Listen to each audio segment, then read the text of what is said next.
Olá, eu sou a professora Priscila. Hoje nós teremos mais uma aula de biologia e o nosso tema de hoje será o sistema digestório humano.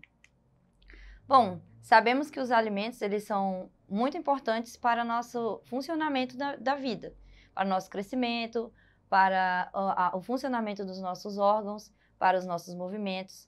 Os alimentos eles podem ser de origem animal, vegetal ou mineral e denomina-se alimento toda a substância utilizada pelos seres vivos com o objetivo de obter energia para o funcionamento de suas atividades vitais. É através dos alimentos que ocorre o crescimento, o funcionamento e a regulação dos organismos. O sistema digestório, ele é um sistema do corpo humano formado por diversos órgãos capaz de garantir o processamento desses alimentos que nós ingerimos, promovendo a absorção dos nutrientes que são contidos neles e a eliminação do material que não será utilizado pelo nosso corpo. Esse processamento ele é garantido graças à ação de vários órgãos que compõem esse sistema e também do canal alimentar, bem como, além desses órgãos, a presença de glândulas acessórias que ajudam a quebrar essas substâncias que são essenciais no processo de digestão e absorção de energia pelo nosso corpo. Bom, os órgãos que compõem o sistema digestório são a boca, a faringe, o esôfago, o estômago, o intestino delgado, o intestino grosso e o ânus, além das glândulas acessórias, que são as glândulas salivares, o pâncreas e o fígado. A boca, na boca é que começa o início da digestão. Os nossos dentes, eles são capazes de promover o que nós chamamos de digestão mecânica, que garante que o alimento seja completamente triturado, amassado, rasgado e, através da nossa língua, é formado um bolo alimentar, né? Esses dentes, eles rasgam, trituram e junto com a saliva e a ação da língua, é formado um bolo alimentar. Essa saliva, ela contém uma enzima que nós chamamos de amilase, que também é conhecida como pitialina, que promove o início da digestão e a quebra dos carboidratos e do amido contido nos vegetais. A língua, nesse processo, ela também é extremamente importante, garantindo que o alimento se misture ali completamente à saliva e forme o que nós chamamos de bolo alimentar.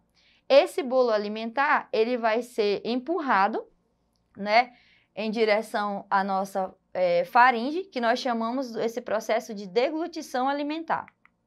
Na faringe, ou seja, depois que passa por esse processo na boca, que forma o bolo alimentar e que é empurrado através da faringe, que é um órgão muito comum no sistema digestório, que também faz parte do sistema respiratório, abre-se a traqueia, né? E esse alimento ele vai em direção ao esôfago. A faringe e o esôfago, eles são órgãos tubulares, eles são como um tubo, como vocês podem observar na imagem. A faringe, ela se conecta ao estômago, né? E o bolo alimentar, ele atinge o estômago graças a contrações que existem nesses músculos que formam a faringe e o esôfago, e essas contrações são chamadas de contrações peristálticas. Então, depois que esse alimento é triturado pelos nossos dentes, é misturado com a saliva pela língua, formado o bolo alimentar, ele passa pela faringe e por outro órgão que nós chamamos de esôfago, que são um tubo é como se fosse um túbulo, só que é um tubo muscular. E após passar por esses órgãos, eles vão diretamente para o estômago. No estômago, ocorre outro processo de digestão. Ele é um órgão dilatado, né, onde se localiza logo aqui abaixo do diafragma. Nesse órgão, o bolo alimentar ele sofre diversos processamentos devido ao suco gástrico. Esse suco gástrico contido no estômago ele é extremamente ácido e é formado por o ácido clorídrico. Esse suco gástrico ele apresenta também componentes de pepsina, que atua na digestão de proteínas, ou seja, na quebra dessas proteínas. E esse suco gástrico, esse ácido clorídrico, ele é capaz de quebrar várias substâncias, sintetizar várias substâncias. Geralmente, essa pepsina, ela é especial, né? Ela é contida desse ácido clorídrico, é contida no estômago, ela é especial e serve para quebrar as proteínas, sintetizar as proteínas. Geralmente o ácido clorídrico no nosso estômago, ele não causa irritação na parede do nosso estômago. Por quê? O nosso estômago, ele é formado cheio de microvilosidades e com camadas de tecido resistente a esse ácido clorídrico. Devido a ele ser extremamente ácido em ambiente natural, ele poderia corroer facilmente uma madeira, uma porta, os nossos dedos. E além disso, no nosso estômago, há uma renovação constante das células que revestem esse interior do nosso estômago, protegendo ele e fazendo com que a gente não sinta os efeitos desse ácido de forma agressiva. Existe também no nosso sistema digestivo, após passar por todo esse processo e sair do estômago, o bolo alimentar, ou já não mais bolo alimentar, os restos de alimento, eles vão diretamente para uma porção longa que nós chamamos de intestino delgado. Esse intestino delgado, ele tem cerca de 6 metros de comprimento e é dividido em 3 partes, que é o duodeno, a parte inicial, o jejuno e a parte final, o íleo. Nessa porção do sistema digestório, ou seja, no intestino delgado, a digestão é finalizada e existe a absorção dos nutrientes.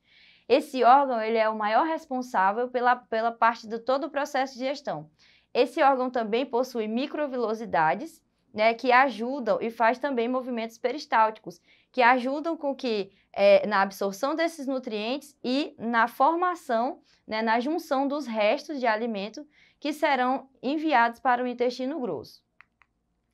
No intestino grosso, também é um órgão que é grande, ele possui em torno de 1,5 metro de comprimento, ele é responsável pela absorção da água e formação do que nós chamamos de massa fecal. Além disso, ele se divide em 3 partes também, que é o inicial, o seco, o colo e o final, o reto. No seco, observa-se uma porção chamada apêndice, que vocês já ouviram falar de apendicite, né? Quando essa parte do intestino delgado, ela inflama, né? E a gente precisa fazer uma cirurgia para poder retirar essa parte do intestino. Bom, também observamos o reto, onde termina através de um canal estreito, que nós chamamos de canal anal, no qual se abre no interior do nosso ânus, onde são expelidas as nossas fezes, que são restos de alimentos que não contêm mais nenhum tipo de nutriente que servirá para o nosso organismo. Além disso, nós também temos 3 tipos de glândulas acessórias. Nós temos as glândulas salivares, que são ricas em água e também apresentam outros componentes, como enzimas e glicoproteínas. A saliva ela ajuda a lubrificar a boca e o canal, né, tubular, bem como a formação do bolo alimentar e também possui ação antibacteriana. Além disso, também temos o pâncreas, que é uma glândula mista, né? Possui funções endócrinas e funções exócrinas. A sua porção exócrina ela é responsável pela produção do suco pancreático, ou seja, a parte que ela auxilia no sistema digestivo é com a produção do suco pancreático, que apresenta enzimas capazes de quebrar, por exemplo, bicarbonato e neutralizar a acidez do quimo. A porção endócrina do pâncreas ela é responsável também pela produção de hormônios como insulina e glucagon. Além desses 2 órgãos, nós temos também o fígado. O fígado ele é o segundo maior órgão do corpo humano, perdendo apenas para a nossa pele. Ele atua em várias funções do organismo e também na digestão.